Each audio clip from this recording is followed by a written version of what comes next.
Yeah, I just thought that was a heck of a basketball game. You know, we've had two extremely close games with them during the year. You know, I think we won both by a total of 4 points or something. And you know, we saw our win at halftime. I thought, well, here we go again. You know, and it really was. It was another tough game. Big shots. I thought, you know, every time they made their run, somebody else, one of these guys right here, hit a big shot to keep us in front. And I thought it was important that we keep the lead going down the stretch.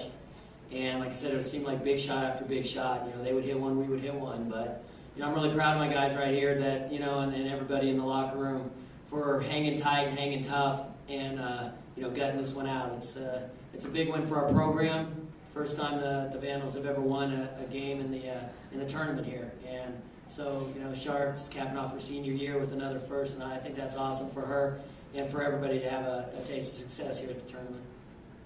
Questions? Hey, Shaena, Stan from the Home Advertiser. What was it like being able to get past this game and into the semifinals? It's great. I mean, Coach told us during halftime to go out with no regrets, and I think that's what we did. We played together as a team, we passed the ball, and we made our shots, and we made hustle plays, and I think that it's a team effort, and I'm glad that we got this one out today. Coach, go ahead. The third time, you know, to beat them two, they always say it's hard to beat someone three times. Did you do anything different, or did you guys keep the same game plan as you did the first two? You know, how different was this game compared to the other ones, you know, in terms of strategy and what you guys tried to do to each other? Well, we just tweaked a couple of things, I think, offensively. Defensively, we were doing the same thing. So the thing is, the last time we played them, we didn't really follow our defensive game plan. So we thought, well, let's try it again, put it in again, and maybe we could do it this time. And we actually did what we wanted to do defensively. So that helped us out. So no, it was kind of, you know, I figured, you know, they put in a zone. That's something different we hadn't seen in 2 games. You know, we had never seen that zone before. So I think that threw us off for a little bit. We had seen it once on tape here. I think they played it here against Nevada. So, we had put some stuff in the last couple days for the zone. But other than that, no, we're going to go, you know, execute our plan. Coach, could you talk about Allie Comfort's minutes? It seemed like you put her in at a pretty critical time, and she came through. Yeah, I thought Allie gave us her best game of the year. You know, she came in and hit a couple of shots when you know, Clokey needed a rest, and you know, we didn't know how long Yinka was going to be able to go with the injury she suffered in the Nevada game. You know, she's been out for the last couple of days. After that game, she couldn't practice. So, you know, I told Allie coming in, I said, you know, you're coming off the bench, you're going to get some minutes tonight. You need to rebound and you need to, you know, finish inside. And I thought, you know, she came up and like Shaena just said, it was a total team effort. She's definitely part of that.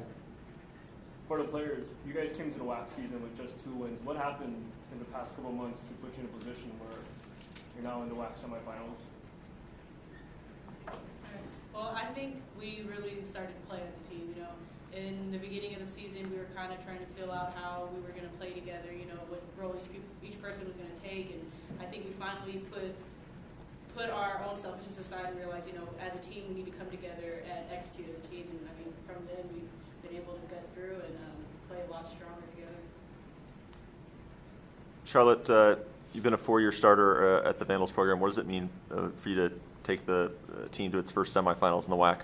It feels great. I mean, like Coach said, you know, another first for me. You know, we've done so many things this year, and I'm really proud and happy to be part of this team and knowing that these are the girls that are helping to make my senior year keep going as far as we can go. And, you know, I just am really thankful for my teammates and just knowing that we keep playing together and we keep doing the things we've been doing to be successful, that we can, you know, keep playing till Saturday. Yinka, looking ahead, you've got Fresno State, who's, you know, pretty much been the class of this league and, you know, right on the cusp of the top 25. Hate to bring up that after such a good win, but looking ahead, what do you guys have to lose against these guys? Oh, we have nothing to lose against Fresno. You know, the last time we played them, it was a disaster. So, I mean, we can only go up from here, and they're a very great team. But at the same time, apart from the last game, every time we match up against them, it's always a good game. So we want this as bad as they do too. I know they're doing really well, but you know, we're hungry for this win too. So I think it's going to be a very competitive game. Both teams are going to come hard, and in the end, the team who wants it the most is going to end up taking it. Jon, thoughts on Fresno State? Yeah, well, like Yinka said, last time was a disaster. You know, I mean, they're extremely talented. You know, Wiggins does a great job with them, and they're a unique kind of style, you know, with all the shooters they have. It's a mountain, you know, but we're here and we're still playing. You know, that's all we wanted was the opportunity. That's all you can ask for when you get to the conference tournament is to have the opportunity to keep playing. You know, if you want to win the WAC, you got to go through Fresno, and whether it be a championship game, I think, or the semis, one way or the other. You know, right now they're the class of the league, and they've had a fantastic season. Very talented, like I said, extremely well coached. So, you know, we'll try to put some kind of plan together, and you know, we plan to show up Friday and get after it as hard as we can. When you see them as say they lose to you tomorrow, or Thursday. Friday. Friday, yeah, Friday. So you beat them, you see them still get them an attorney, and what seed would you see? Absolutely. There's no question they're an NCAA team. You know, and this league is a two-team league. I'm telling you. I get so tired of all the, you know, the 8th place, 9th place, ACC, SEC, Big 12, all that stuff drives me insane. You know, I've been in leagues where we've been, you know, I don't want to use the words. You know, we have not gotten it, you know, in the Big Sky. You know, when I was there at Idaho State, you know, there's some teams. There was definitely a two-team league at the time when I left at Idaho State and Montana, and then, you know, out here in this league, I've always felt the WAC's a two-team league. You know, and especially with the year they've had, they certainly deserve to be in the NCAA tournament no matter what happens on Friday. You know, and I think I definitely would say they're at least I would put them as a 10th seed or, you know, or better 10 through 12, something like that, judging off of whatever I've seen, you know, of teams around the country. But, you know, it's time for the WAC to get respect on a national level from the committee, from the NCAA committee.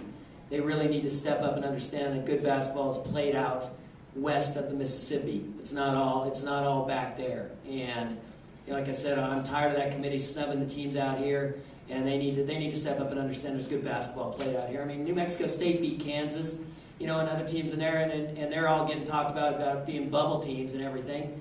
And it's like, you got to be kidding me right now, you know. And we're getting nothing, no respect. And it's time for that committee to understand out here good basketball is being played.